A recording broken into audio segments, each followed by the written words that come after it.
Assalamualaikum warahmatullahi wabarakatuh. Apa kabar teman-teman? Semoga kalian selalu diberi keberkahan oleh Allah Subhanahu wa Ta'ala.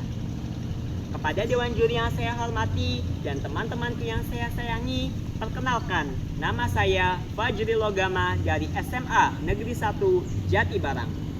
Pada kesempatan kali ini, saya akan membawakan satu kisah, yaitu kisah perjalanan Isra dan Mi'rajnya Nabi Muhammad SAW. Apa kalian tahu tentang kisah itu?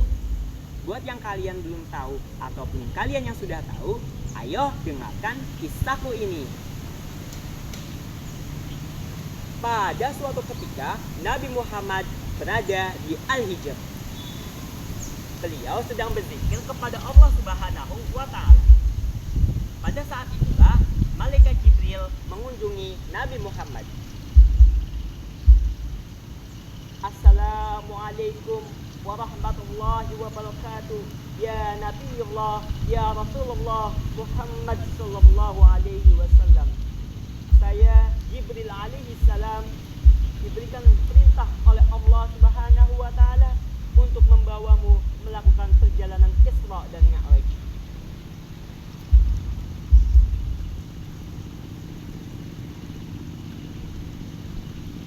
Waalaikumsalam warahmatullahi wabarakatuh. Ya Jibril, jika itu yang diperintahkan Allah, aku akan menurut perintah. Aku akan menjalankan. Selanjutnya, Nabi Muhammad pun pergi bersama Malaikat Jibril alaihi salam menuju ke Baitul Maqdis.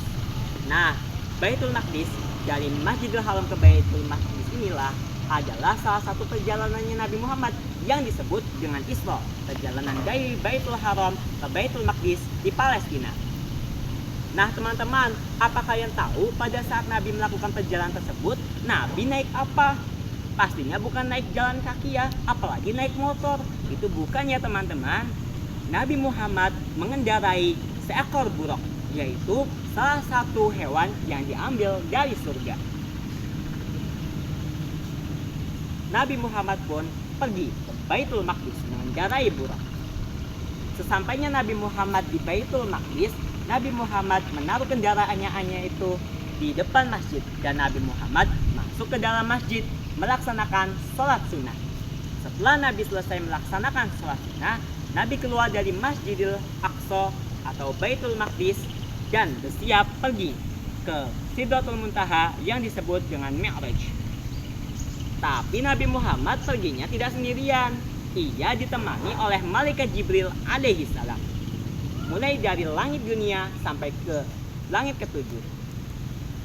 Nabi Muhammad sallallahu alaihi wasallam meminta kepada Allah untuk mendapatkan kemudahan dalam perjalanan tersebut.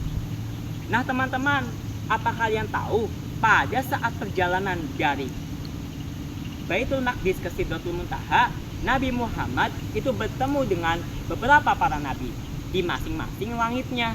Mulai dari langit pertama, Nabi Muhammad bertemu dengan Nabi Adam alaihi salam. Di langit kedua, Nabi Muhammad bertemu dengan Nabi Yahya dan Nabi Isa. Di langit ketiga, Nabi Muhammad bertemu dengan Nabi Yusuf alaihi salam. Di langit keempat, Nabi Muhammad bertemu dengan Nabi Idris alaihi salam. Di langit kelima, Nabi Muhammad bertemu dengan Nabi Harun alaihi salam. Di langit keenam, Nabi Muhammad bertemu dengan Nabi Musa alaihi salam.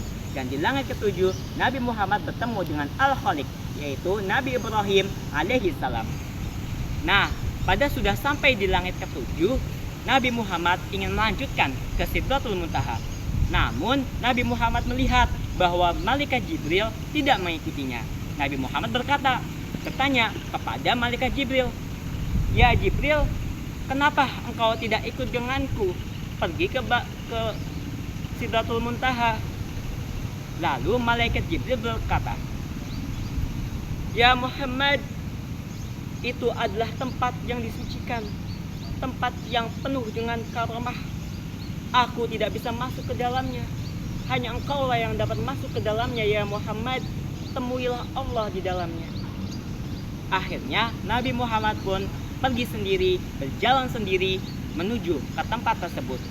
yaitu Sidratul Muntaha. Disitulah Nabi Muhammad bertemu dengan Allah Subhanahu wa Ta'ala.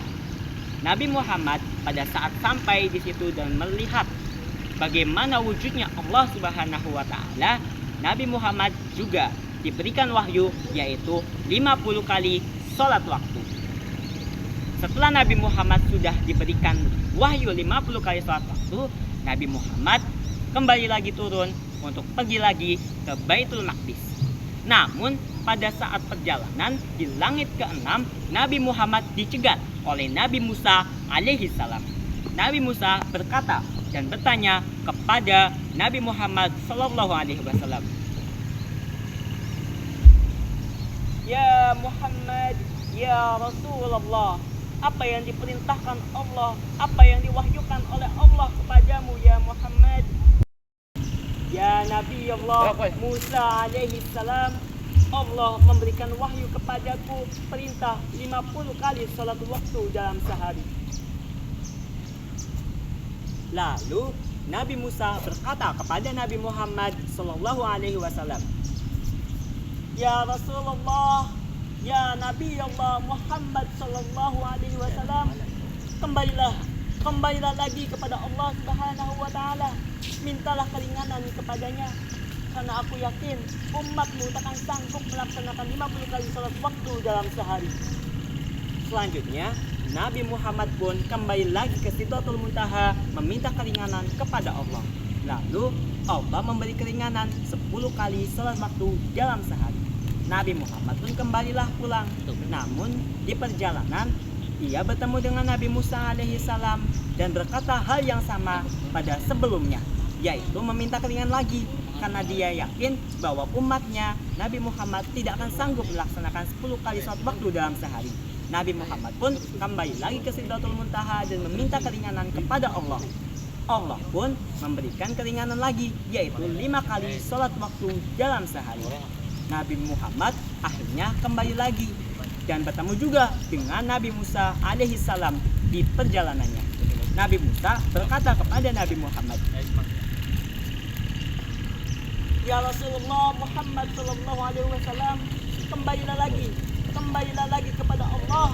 Umatmu takkan sanggup melaksanakan 5 kali salat waktu dalam sehari." Namun Nabi Muhammad menjawab,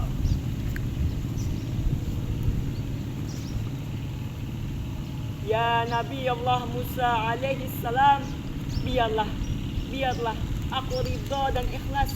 Biarkan itu menjadi bebanku dan beban umat-umatku, yaitu 5 kali salat waktu dalam sehari." Akhirnya Nabi Muhammad pun melanjutkan perjalanannya pulang ke Baitul Maqdis.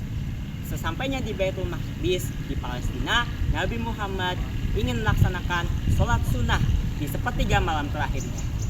Nah, malaikat Jibril yang pada saat itu menemaninya memanggil para nabi dari terdahulu dan menjadi makmum dari Nabi Muhammad sallallahu alaihi wasallam.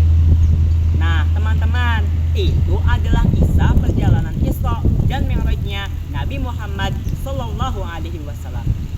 Sekian cerita yang bisa saya sampaikan. Pesan moral dari cerita ini adalah selalu bertakwalah kepada Allah dan yakin terhadap takdir Allah Subhanahu wa Ta'ala, karena itu adalah yang terbaik untuk kita. Saya Fajril Logama dari SMA Negeri 1 Jatibarang pamit undur diri dan berterima kasih kepada para hadirin teman-temanku dan dewan juri yang sudah setia untuk mendengarkan ceritaku. Wassalamualaikum warahmatullahi wabarakatuh.